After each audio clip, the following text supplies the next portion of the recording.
Thank you, Mr. Chairman. First of all, I'd like to thank you all for being here, and I want to really associate myself with the comments by Chair Sturpey with regard to addressing some very important issues to business owners, of which I am one in New York State. The unemployment insurance debt, which has been crushing for our businesses, and this frequency of pay issue, which has already shut down businesses in New York State.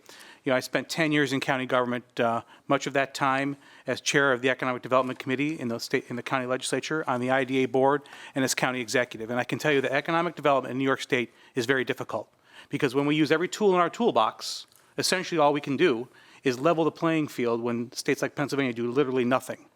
So we have to figure out a way to raise the bar for everyone. New York State ranks the lowest in the Alec Laffer State Economic Competitiveness Index. We are the last, 50 out of 50. That's a problem. It's a problem because New York State is shedding jobs and businesses almost daily.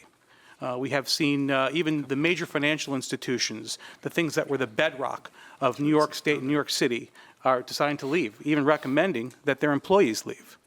This is an issue that cannot be solved in one budget. It needs to be a systemic change to the way that we do business here in New York State.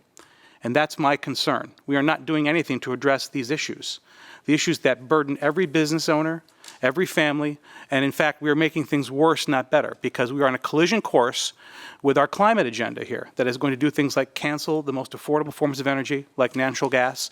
How are we going to attract the next big business when they can't even guarantee that they're going to have the power necessary, the energy needed to be able to perform the tasks that are going to keep jobs here and make New York State, continue to make New York State an economic giant? So I have issues, but I am hopeful when I see some of these issues that have been addressed in this budget, things that, quite frankly, the governor chose not to address, like the unemployment insurance debt, when she had the opportunity to do so with the billions of dollars from the federal government that flowed into New York State, and were not, like most other states, were not used to fill that gigantic gap in the unemployment insurance debt.